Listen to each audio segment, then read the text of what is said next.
as he blows, who tells brave to wear such pretty clothes each year.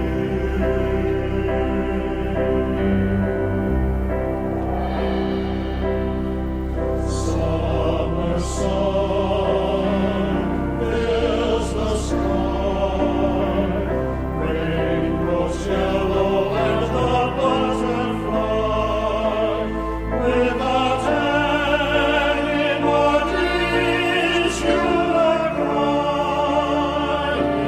is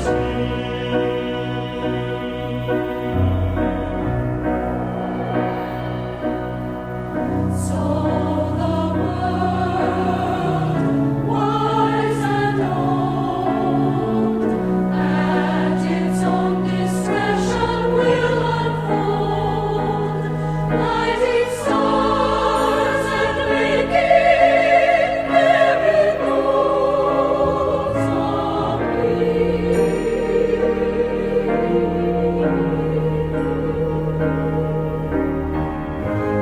And I learn as I grow, sometimes things I think I do not know, as their own time show me answers very clear, like the spring and summer, suddenly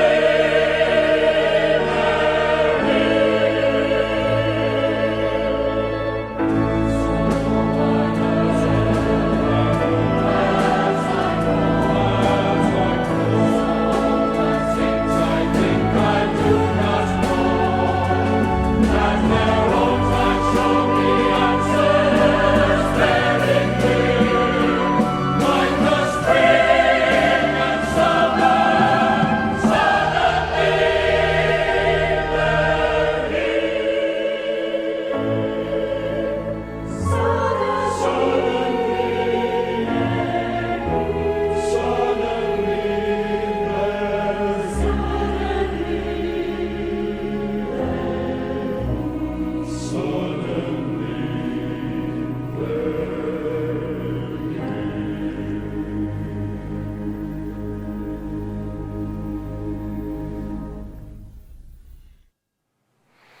Good morning and welcome to Fountain Street Church. I'm Reverend Christopher Rowe, and I have the pleasure of serving as the executive minister here at this temple of faith, hope, love, joy, and peace. You join us this Sunday morning on the first Sunday after Christmas and the last Sunday of the year. We are so glad you're with us this morning, and we're so glad to welcome Reverend Matthew Cockrum, our own Matthew Cockrum, to the pulpit this morning. We look forward to his words of love and comfort and wisdom this morning. No matter who you are, no matter who you love or who you are loved by, no matter what you believe or what you don't believe at all, no matter where you live or how you live, whether you live right at Fountain Street or you live across the country, you are welcome at Fountain Street Church as you are for who you are. And we are so glad that you are with us this morning.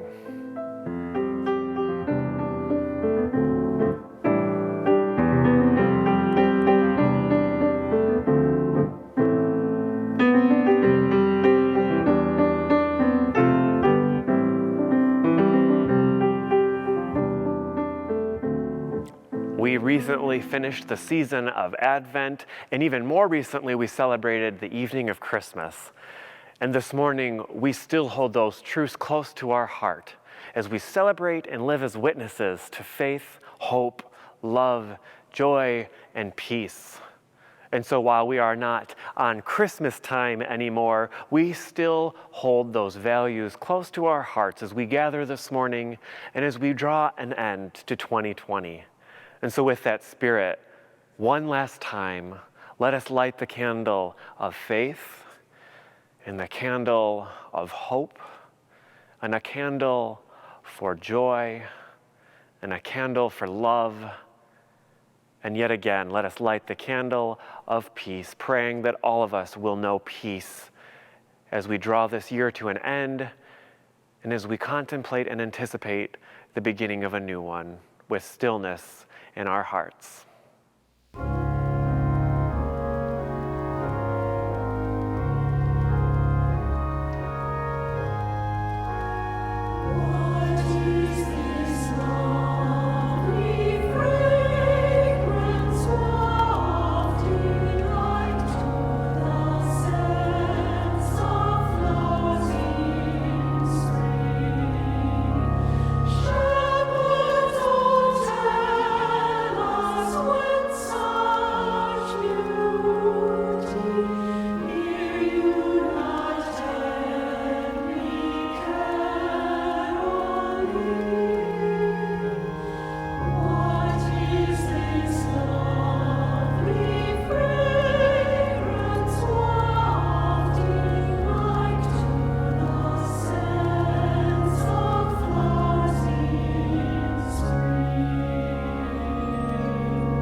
As we gather as virtual community, scattered yet connected, we spend time recognizing the joys and the sorrows of our lives, individually and collectively. And so we do by placing stones in this bowl of water, symbolic of the individual and collective joys and sorrows that we have being embraced and held and cleansed and shared. So first, I place a stone of joy for the safety that some of us are experiencing during these times, for the joy of holiday seasons and traditions, even though we may be scattered. And next to it, I place a stone of sorrow and struggle for the distances between us and for the ways many of us have been unable to share tradition with those we most love. I place a stone of joy and gratitude for first responders, those working front lines of all kinds during these days. Gratitude that vaccinations are becoming available for them, and prayers of hope for their safety and well-being and that of their families. And with that, I place a stone of sorrow and concern for those who are struggling with COVID, whose loved ones have died or are living with long-term effects, for those struggling with the meaning of this virus, both immediately and long-term. I place a stone of joy for this and for all religious communities which lend meaning to our days and connection and purpose to our lives. And I place this stone of sorrow for those of us who feel or are disconnected, lonely, isolated, misunderstood, or cast out.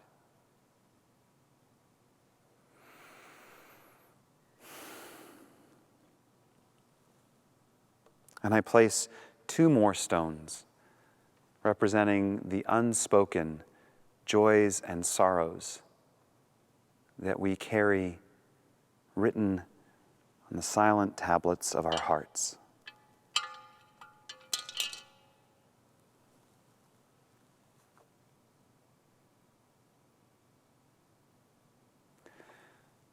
May our joys be multiplied. May our sorrows be divided. May our hearts be healed, and may our prayers be heard.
May my voice be strong and the step be light. May our learning come on this wheel of time. As a breath be took,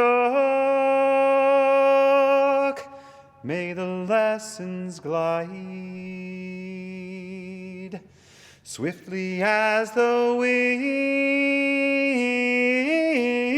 gentle as a sigh. And hear it calling me home,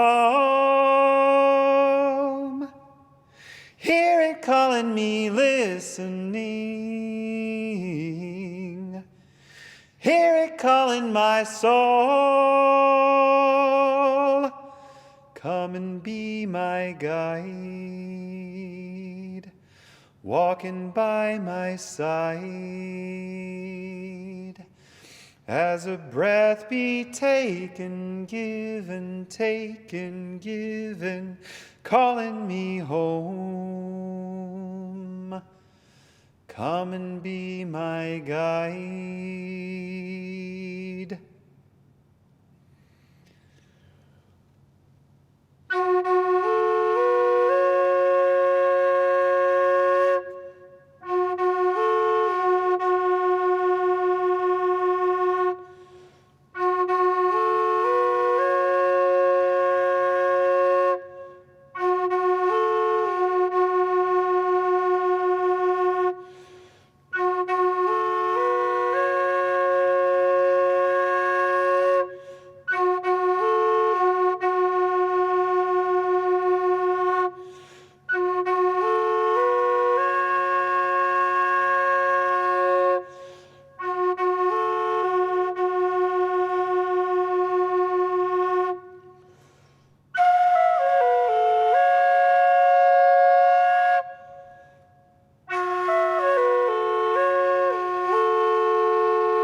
Let's journey now to the other kind of time where we've known each other for centuries, beneath our names, where we can stop to listen the way fox listened to the night. Come with me out of the cold, where we can put down the notions we've been carrying like torn flags into battle. We can throw them to the earth or place them in the earth and ask, why these patterns in the first place? If you want, we can repair them if they still seem true. Or we can sing as they burn. Come, let's feel our way beneath the noise where we can ask what it means to be alive and lift our chins from the stream like deer who've outrun all the hunters.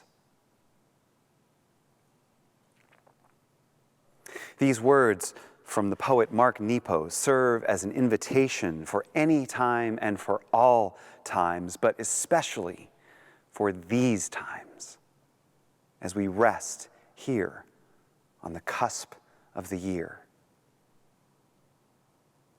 As most of us, I imagine, have been called to a different relationship with time because of the COVID pandemic, because of elections, because of our responses to them,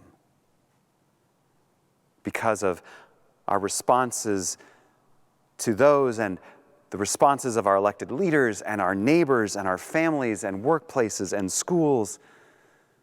We have been tracking and marking time in terms of how many more days in lockdown, how many more days in isolation or self-quarantine, how many more days until vaccines are available, how many more days in virtual classrooms. As if the election season itself weren't enough with all of its countdowns, how many more days until ballots are available, until we know if the U.S. Postal Service will be able to deliver them, until the election, until they're counted, until the Electoral College votes are cast, until Inauguration Day. And amidst it all, the annual celebrations and observances of light and family, of honoring ancestors, recognizing genocide, Unfortunately, though it perhaps could have been otherwise, these times have not been used by many of us, myself included most of the time, as opportunities to put down the notions we've been carrying like torn flags into battle, taking time and making time to reconsider them, perhaps even singing as they burn. Unfortunately, we, so very many of us, have re-ensconced ourselves in echo chambers, choosing not to know each other beneath our names, but instead re-entrenching ourselves in divided camps that have become ever so evident, especially in these past years and past months. What are we having the opportunity to learn on this wheel of time? As in the song from Isla Nereo. What are the lessons of these days? As we pause on the cusp of this new year, what if we begin to see our lives and time not as linear, not as a direct arrow, but as some suggest, as a cycle, as a wheel? Some, many, have aptly criticized liberalism's optimism, the hopeful trajectory that the arc of the universe bends towards justice, with our help, of course.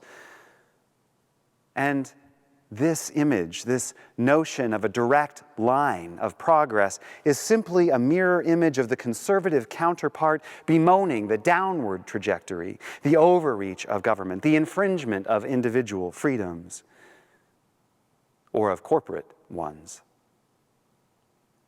Could it be, and I think it could, that we are missing each other in part because we continue to refuse to loop back around on this wheel of time? We continue to fail to find one another again, or even look to join one another, to include one another's voices and visions and experiences and fears and worries. And could it be that our very upward vision, straight upward or straight downward, straight forward or backward, that this trajectory is part of the problem, this mindset? That this in and of itself prevents us from reconnecting with ourselves, with our allies, with our adversaries. That this is a critical piece, how we mark time, how we see time, a critical piece that perpetuates the divisions, the fears, the hatreds. What would it take to help us to thrive, to shift? What would cultivate our curiosity and resilience? What would imagining time as a wheel do for us? Marking time as a cycle and season, continually offering us opportunities to circle back around, not because we have failed, but because there is more to learn, deeper to engage, more to integrate, to reconnect, to include and transcend, as the contemporary philosopher Ken Wilber's integral theory suggests. What if all our lifetime long, all we get over and over is the chance to reconnect, to re-include, to weave back in those dangling threads we have missed? Through seasons, through daily routines and rituals, through acts of democracy, through liturgies in religious communities, through family life. What if? What if the choices you made on a daily basis, on how you fill your calendar, on how you prioritize your time, what if they were framed with the intention, I invite fill in the blank to come and be my guide? This is what I choose to make life mean today.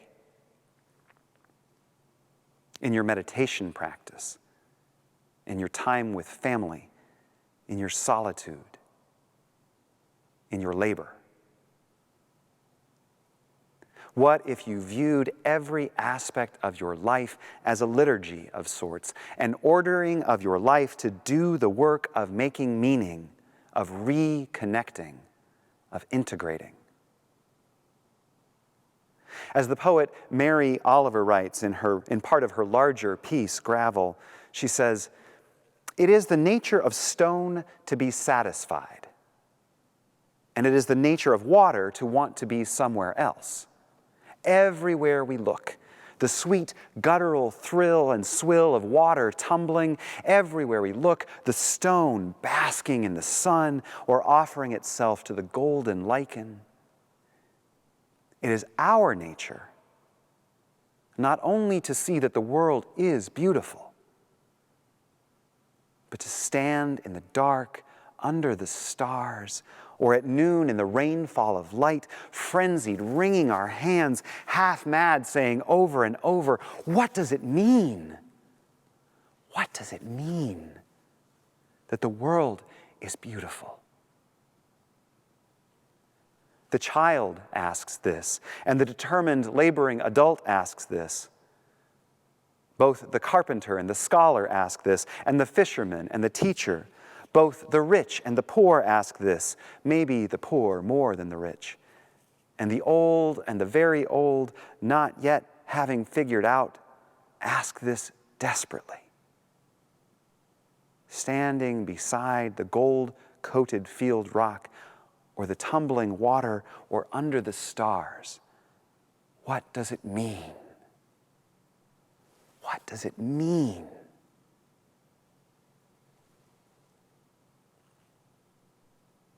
Wringing our hands, half mad, saying over and over, what does it mean? In this past year, we've been fed so many answers. This is what it means.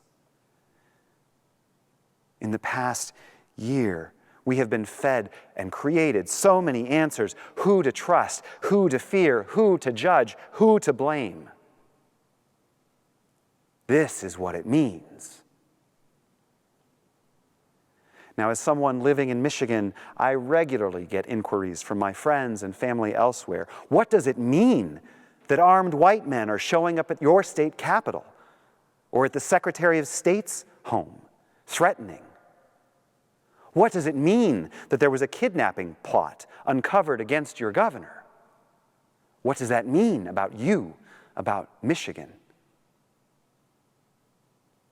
Just as I ask my friends still living in my former home of Portland, Oregon, what does it mean, the civil unrest in the streets at night, the violence? What does it mean?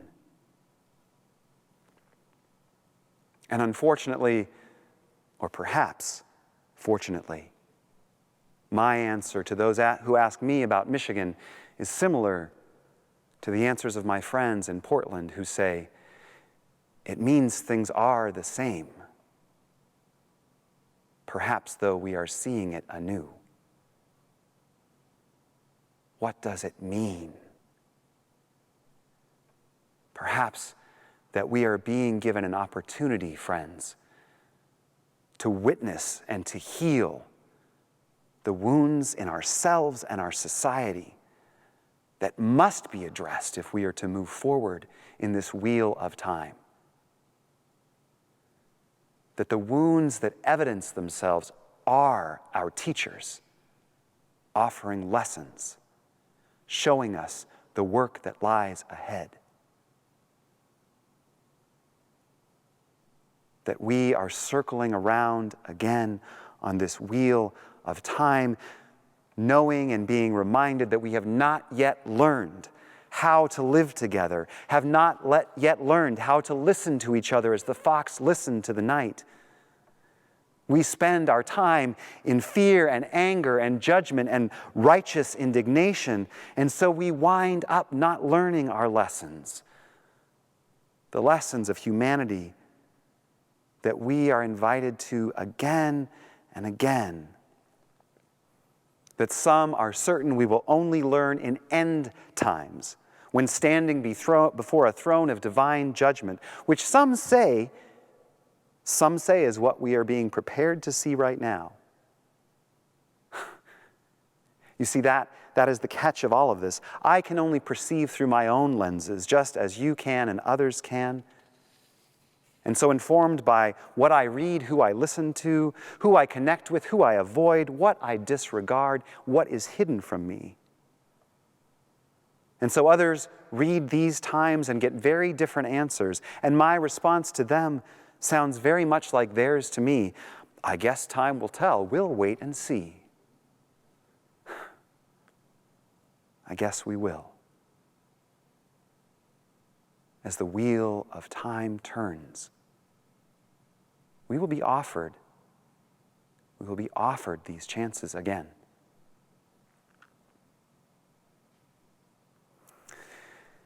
Every year at this time, among the songs I crave, sort of my comfort food of the season, one is a song called The Closing of the Year. The lyrics include, "If I cannot bring you comfort, then at least I bring you hope. For nothing is more precious than the time we have. And so we must all learn from small misfortunes, count the blessings that are real. Let the bells ring out for Christmas at the closing of the year. This is a time to be together. And the truth is somewhere here.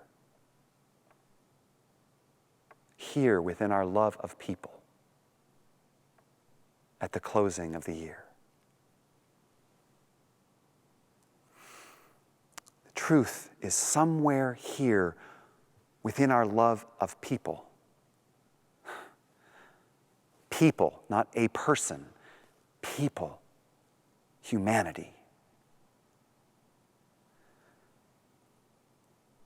Let us make a commitment, friends, that as we circle into this new year, we will mark time by how we love people. Not just those who are easy to love. If nothing is more precious than the time we have, and the truth is somewhere in our love, then how and where will we use our time to grow that love?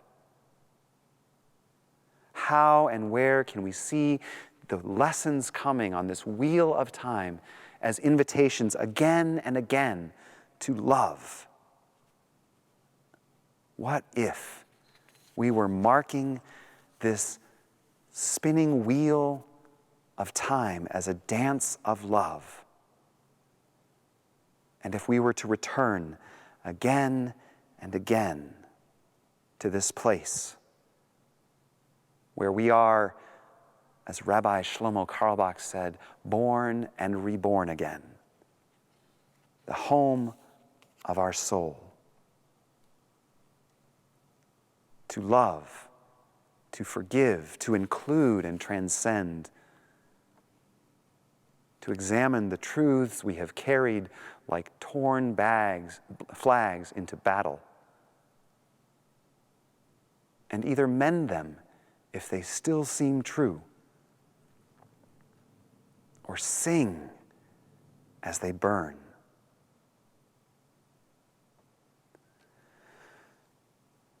There are only a few days left in the reckoning of this year, my friends. But there is an entire turning of the wheel of time. How will you mark it?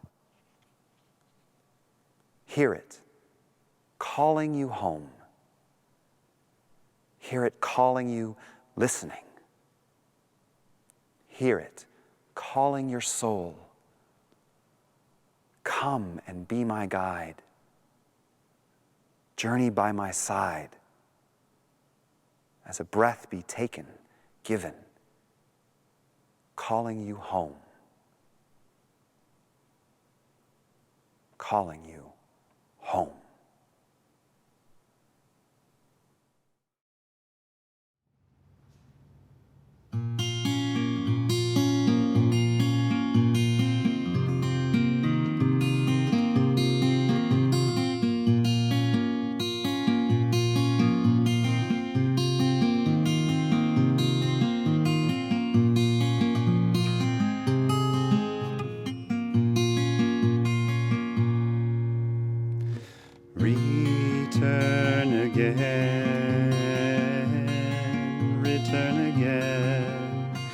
return to the home of your soul.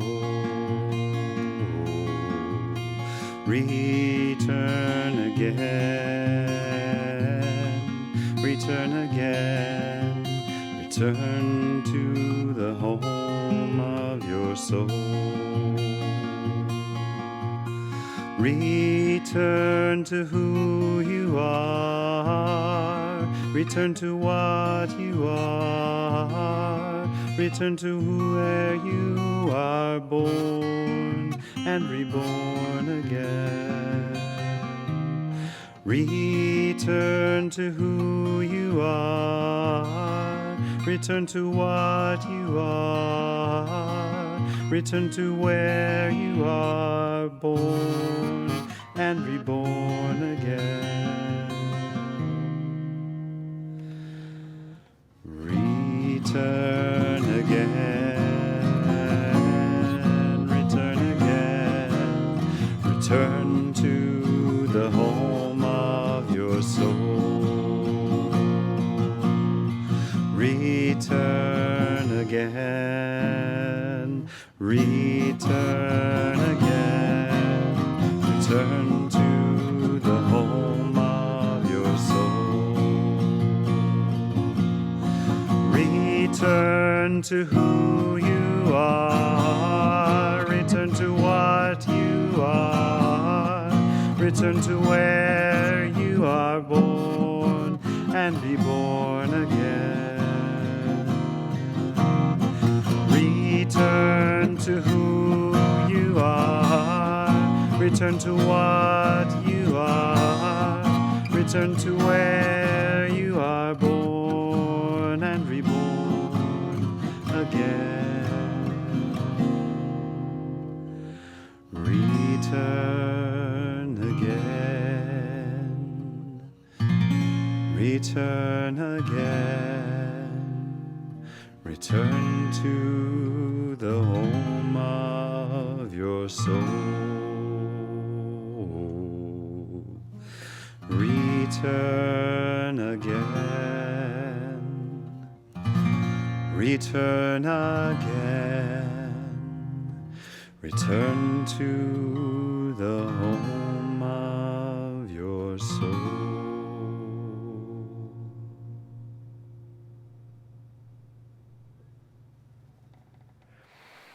My friends, we have come to the time in our service when we ask you for your help in making the mission and the vision of this church known beyond these walls.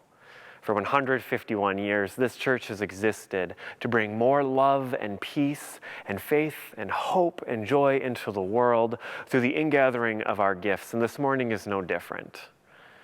As we contemplate the ways in which we want our daily actions to be known by this community, we ask for you to think about the ways in which your own generosity might reflect that.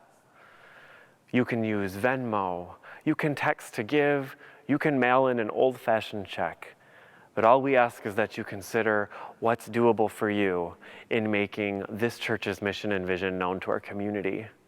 This is the last Sunday of the year. This is the last chance for us to show what 50% of our ingathering can do for the community beyond these walls, and of course what the other 50% can do for the ministries within these walls. And so with the spirit of humility and deep gratitude, we will now receive your acts of generosity.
Friends, thank you so much for joining us again today.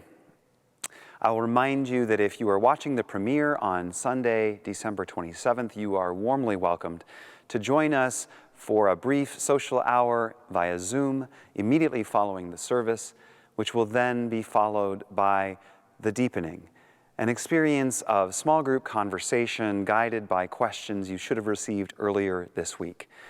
The Zoom link for that is embedded in the email you received inviting you to this service. Please also pay attention to those emails and all of the other events that are still going on in the life of this community throughout this busy and yet nonetheless separate time. With that, then, friends, I offer you these words of blessing, the words of British minister Vivian Pomeroy. Let us take much of love into the struggles of life. And when the shadows fall and the recall sounds, may we have hearts unembittered by all we have suffered and uncorrupted by all we have enjoyed. And may we be at last remembered and cherished as those who lived, and I would add, who loved boldly. Friends, many blessings to you in this wheel of time, this closing of the year. Go in peace, practice love, and make peace. Amen.